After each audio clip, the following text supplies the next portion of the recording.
You know, and he won the Champions League at Chelsea. We have to forget he made the difference. His name will be forever in the folklore of Chelsea Football Club because of the role he played, and he played his best football in that role. He had Timo Werner to his left, and sometimes Mason Mount or someone else to his right, and he was good. Do you know, but this team, I think, was better than that team. I think timing, where you go to, of course, he was successful at Chelsea. I always found, though, Joe, that it was a difficult changing room to go into at Chelsea. You know, especially a young player. It's not easy for that adaptation for everybody. He's explained it very well there, you know, but now he feels at home. He's a part of the furniture here, and he's loving the role. And then suddenly you see the performance that comes with it. He's actually feeling much more probably a part of this club. He's only been here a short while. I think continuity and stability is the key. He's come into a club, and Martin's here all the time, but me, when I come and do Arsenal games, first of all, I can feel great energy around the stadium, the fans can. You feel like there's not even a whisper of a change of manager, director of football, players coming and going, just continuity, stability. And when you're a player like Kai, he said he's a shy guy there, and you come into a place that's settled, I think that you'll thrive then. So I think that's what he was trying to explain. He's in a really settled environment, and you're just seeing the best of him. And he spoke so glowingly of Saka, and that's what you do, isn't it? When I look back at the 204 team 20 years ago, we talked about it at the start. So many great players that you point to, you draw off one another, and you think in the end someone will get us across the line. And today it was that moment. The penalty was a nervy moment. But Saka stepped up and just took it, no problem. Sometimes it's just, at the Emirates, 1-0 to Arsenal at the break, who, as it stands, are going 4 points clear of Manchester City. Martin Keown and Joe Cole watching with me. The Gunners got the goal from the penalty spot after Travers took down Kai Havertz, Joe. The keeper felt that Havertz had left his leg out. I can see why the keeper, there was protest, but it's a penalty. You're a young keeper, you've done fantastically well. Once you're in that situation, you commit and you're not going to get it, and your leg is that extended out, Havertz has bought it, but he knows what he's doing. A good goalie there, Martin, I don't know what you think, but Martin, a Neuer or someone would have kid Havertz. It's a shame because the youngster, did really well, didn't he? Areola's saying the same thing, he's left his leg in there. But exactly, he just needs to stay on his feet and he puts the leg out. And until that point, actually, he's done magnificently well. It's only his third game for Bournemouth. But there he showed his inexperience, and Havertz, took advantage of the situation. 16th Premier League goal for Bukayo Saka, the coolest person in here. He was so calm, Joe. You could feel the tension building because Arsenal missed a huge amount of chances. And when you're out there and you're missing chances in a game where you're expected to win, you suddenly think to yourself, is it going to be one of them days where it doesn't happen for us? So Saka was cool as anything and just slotted it away. Were Bournemouth lucky to still have 11 players on the pitch, Martin? I thought so, a little bit. At the time, we were together and I jumped up straight away. That studs went up. Of course, it's Saka, so we're all extra concerned. And if you just look at it from there, that's high. That's your medial ligament.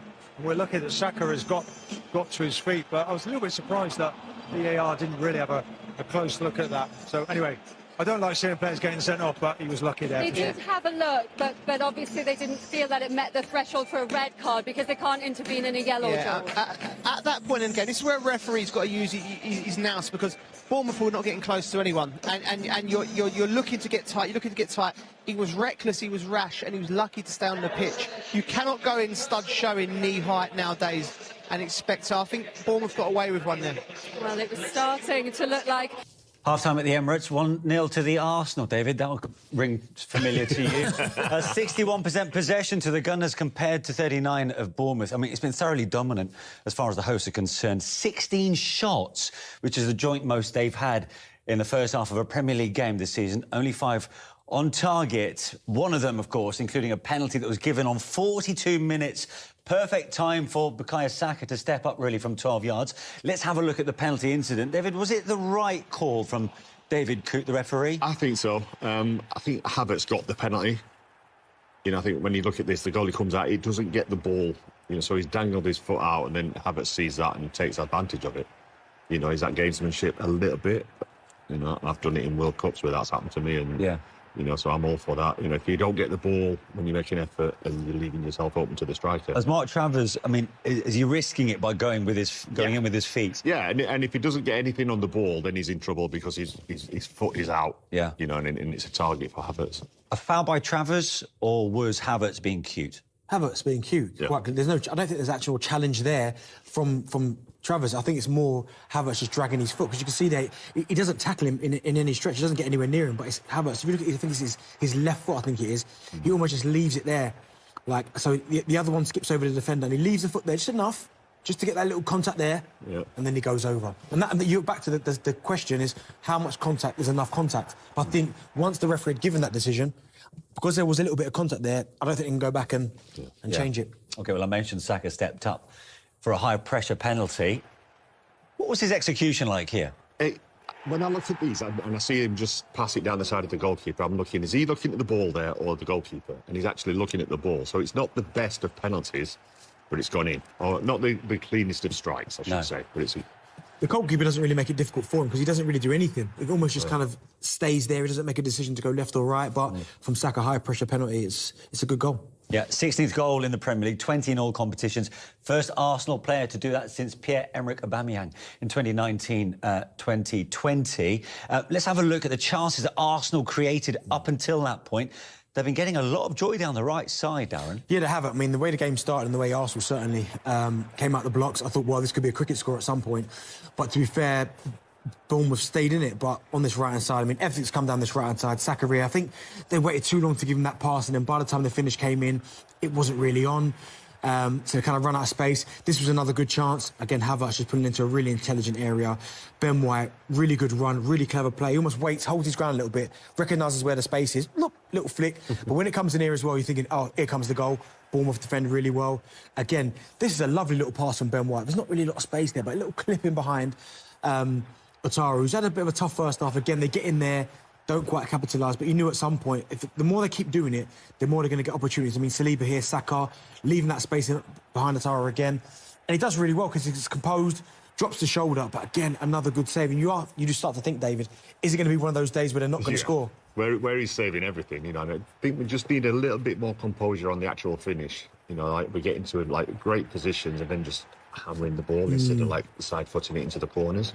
But, yeah, it was getting frustrating, but then obviously the penalties made it a lot more relaxing. Yeah, but David, despite Arsenal's dominance, there have been a couple of nervy moments. Yeah. Which have involved Gabriel. Yeah, exactly. You know, there's been a couple where, you know, his control's decent there, and then it's that little lapse in concentration on the final execution of the pass. And then this one, he gets caught in two binds and then gets tangled up with his feet, you know, and then Saliba comes round and clears up for him. But yeah, they're the worrying things. You know, they're mistakes that don't need to be made. You know, they're self-inflicted. Yeah, Bournemouth showing they can be dangerous on the counter. Patience has been key then for Arsenal. Yes, Declan, congratulations as this crowd sing Rice, Rice, baby as you walk off the pitch. Gets me every time. 3 points, a goal and an assist. That couldn't have gone any better for you and your team today.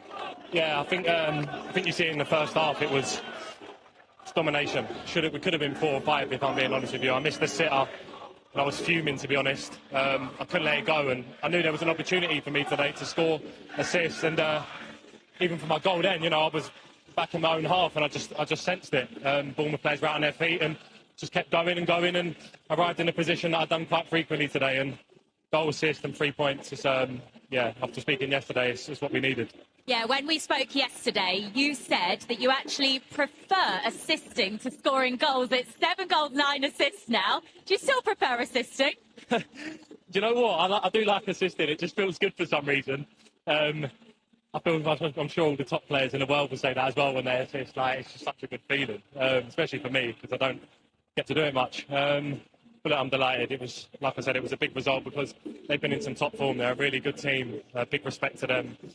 But we knew today it was business, and we had to handle it. Yeah, you talked about the amount of chances you had before you won that penalty. Did it feel like it was going to be one of those days?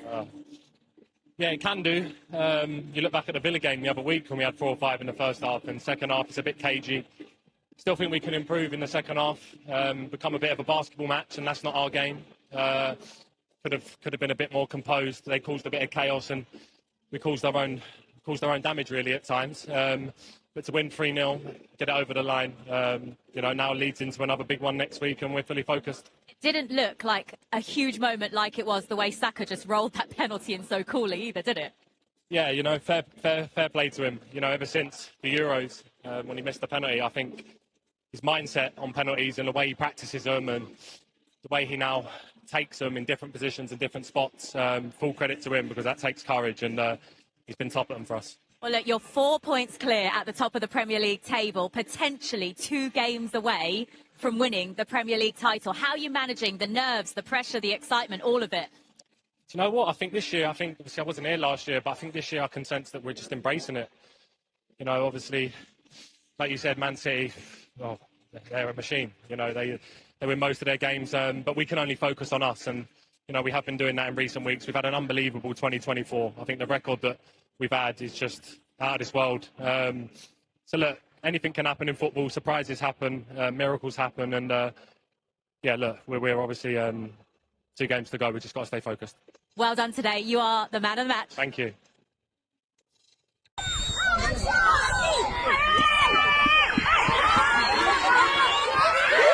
Yo!